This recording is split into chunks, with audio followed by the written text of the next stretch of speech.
Monsieur le Président, chers collègues, parler de l'Union européenne, c'est aborder un sujet de débat marqué par les politiques d'austérité budgétaire pour les nations, pour les services publics, les collectivités locales. C'est parler de la privatisation de services publics, c'est parler d'endettement auprès des marchés financiers, de mise en concurrence du fret ferroviaire, de désindustrialisation, de stratégie de production de biens de consommation à l'obsolescence programmée. C'est parler de la PAC, qui subventionne prioritairement les grandes exploitations productivistes, alors que le climat et la biodiversité sont plus que menacés. C'est parler d'une Europe qui défend aussi le Mercosur. Enfin, c'est aussi parler de la marchandisation de la culture. Mais depuis les prises de position de Donald Trump, c'est aussi parler des menaces sur notre sécurité collective, sur nos libertés, notre démocratie, des menaces saluées par l'extrême droite. Des menaces illustrées par les propos et gestes d'Elon Musk, qui met ses moyens économiques, politiques, médiatiques et technologiques de première fortune mondiale à disposition des extrêmes droites et mouvements néo-nazis pour leur accession au pouvoir dans plusieurs pays européens.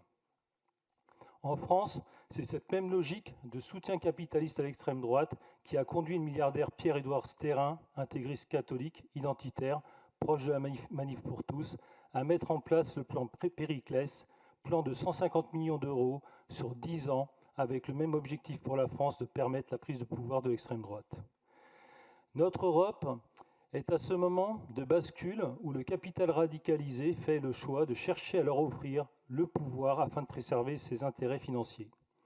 Aux velléités impérialistes et mortifères de Vladimir Poutine s'ajoute désormais celle de Donald Trump, qui transforme les orientations politiques des États-Unis en marché impérialiste financier, quelles que soient les conséquences pour les peuples, en l'occurrence ici les peuples européens qu'on invite à payer pour leur compétition aux terres rares, entre autres. Tant pis aussi et surtout pour la vie des peuples ukrainiens et russes, tant pis pour les conditions sociales ou les impacts sur l'environnement. Mais pour nous, élus communistes, l'Union européenne, ce n'est pas un marché. C'est avant tout une aspiration des peuples, des pays européens à préserver la paix. C'est la solidarité, les échanges entre les peuples que l'on retrouve par exemple dans les programmes comme Erasmus, plébiscité par de nombreux étudiants européens et qui permet à la fois la découverte d'autres méthodes de formation et d'autres cultures. C'est ce qu'on appelle l'échange, le partage et la coopération. C'est cette Europe-là qui doit être accessible à toutes et à tous.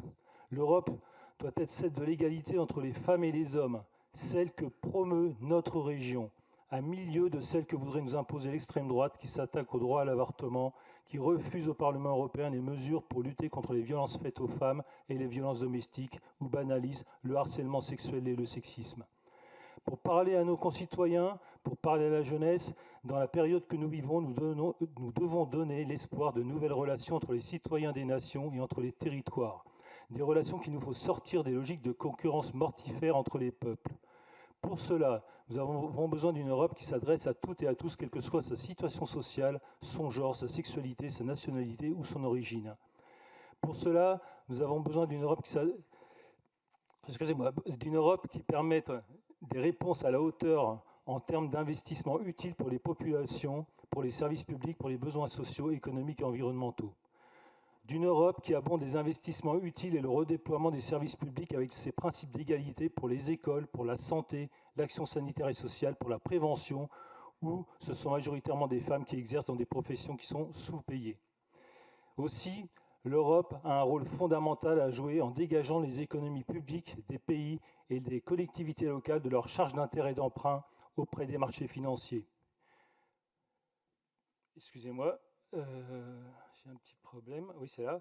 Pour cela, la Banque centrale européenne peut dès maintenant faire des prêts à taux zéro pour les investissements publics afin de dégager les États et les collectivités des griffes du marché financier. Mais pour l'heure, c'est dans un cadre austéritaire imposé que la région Centre-Val de Loire agit. Depuis la loi MAPTAM de janvier 2014, les régions sont en effet autorités de gestion des fonds européens. Ces programmes sont issus des politiques européennes de cohésion sociale et de la politique agricole commune, politique européenne dont nous, élus communistes et républicains, ne partageons pas les orientations. Donc nous agissons quand même dans ce cadre contraint, mais nous agissons fortement pour mobiliser l'ensemble des fonds disponibles afin de les mettre au maximum au service des habitants et des habitantes de nos territoires et de leurs besoins. Ainsi, sur la dernière période de programmation de ces fonds, l'action de la région Centre-Val de Loire a permis la gestion directe de 900 millions d'euros au travers du FEDER et du FEADER. Ce sont les moyens d'intervention notables qui ont été très fortement mobilisés en faveur de l'agriculture, de l'économie, du développement social et de l'environnement. Au final, le travail de fléchage que nous effectuons sur ces fonds européens envers des secteurs en souffrance est de toute première importance au moment où les guerres font rage dans le monde, où la menace pèse de plus en plus lourdement sur l'ensemble des peuples d'Europe. Il reste à l'Europe à démontrer qu'elle peut devenir un espace de coopération mutuellement avantageuse entre les nations, une Europe qui œuvre pour le progrès social, la sécurité individuelle et collective et la paix. L'Europe est un espace qui peut garantir aux jeunes la liberté d'étudier et d'accéder à un travail émancipateur, de se cultiver, de voyager, d'accéder aux échanges culturels, la liberté de vivre tout simplement dans un monde de paix. Le groupe communiste et républicain est fier, avec la majorité régionale, de promouvoir dans son action régionale ces valeurs d'échange, de partage, de solidarité et d'humanité appuyées sur la souveraineté des nations. Je vous remercie de votre attention.